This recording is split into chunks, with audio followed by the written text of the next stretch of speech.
Chashula dal bidal jungzalna de kaisa kokthum bana khlaika Congress manjaka MLA Birjit Sinha Congress President Mohammad Badruzzaman khobai te kumana dong rok Ashula kokthumni bisingte MLA Birjit Sinha shawi khana rokha Koilashar amsani dem dakte shnam jaknani bagai manjaka MLA Birjit Sinha Congress President Mohammad Badruzzaman Youth Congress leader Abhijit Shil Rina Mahisha Das Kalpana Das no khobai te kumana dong rok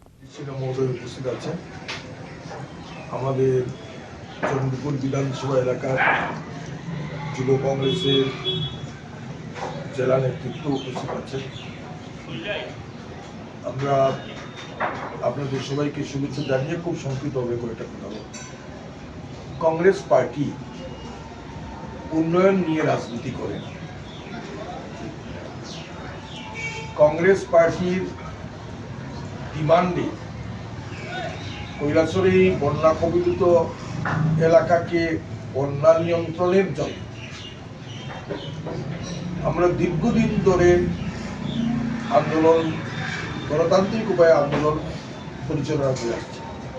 যেভাবে কৈলাসরে রেলের জন্য আমরা দাবি জানিয়ে গুয়াহাটি মালিগাঁও গিয়েছিলাম, যেভাবে কৈলাসরের বিমানবন্দর চালুর জন্য অসামরিক বিমান পরিবহন দপ্তরের মন্ত্রীর কাছে হাজার হাজার মানুষের স্বাক্ষর সম্বলিত দরখাস্ত আমরা পাঠিয়েছি।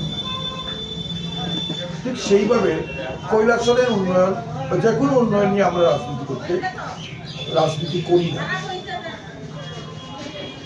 আমাদের প্রিয় বিধায়ক বিরোধী সিনহা মহোদয়ের বিধানসভায় উপস্থাপন করার পর সরকারের তরফ থেকে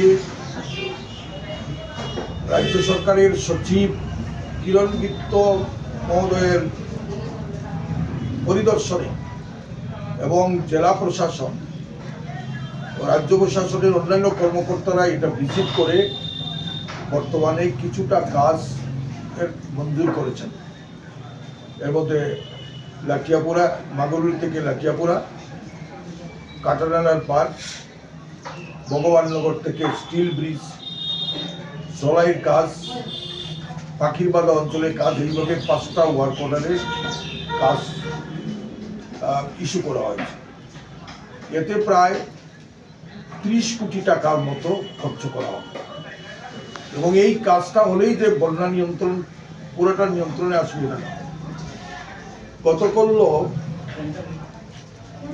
আমাদের লাঠিয়াপুরার কালীপুরের ওই পারে বাংলাদেশের সাইডে যেটা দত্তগ্রাম নামে পরিচিত, সেই দত্তগ্রামে আবার বাংলাদেশি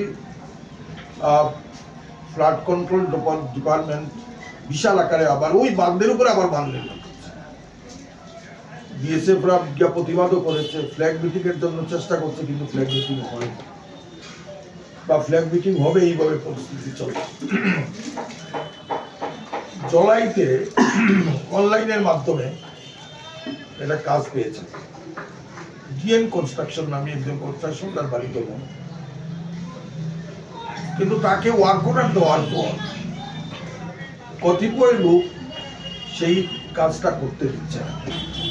বিশেষ করে এক্সিকিউটিভ ইঞ্জিনিয়ারকে চাপ দেওয়া হচ্ছে, চিফ ইঞ্জিনিয়ারকে চাপ দেওয়া হচ্ছে, অফিসের ভিতরে ঢুকে ফাইল ছিনিয়ে নেওয়া হচ্ছে, পুলিশ প্রশাসনের কাছে এফআইআর করা হচ্ছে, বাইক আগুন দিয়ে পুড়িয়ে দেওয়া হচ্ছে। এইটা একটা অরাজক পরিস্থিতি বা পরিবেশ তৈরি হয়েছে, যার জন্য আমরা কৈলাসরের যে বন্যা নিয়ন্ত্রণের যে আশা করেছিলাম, এই আশাটা আমাদের নিরাশায় পরিণত। কারণ কিছু সংখ্যক লোক আমাদেরকে আমাদের এই দাবির প্রতি ঈর্ষান্বিত হয়, যাতে এই সিজনে এই কাজগুলো না। ব্যুরো রিপোর্ট, চিনি খরাং।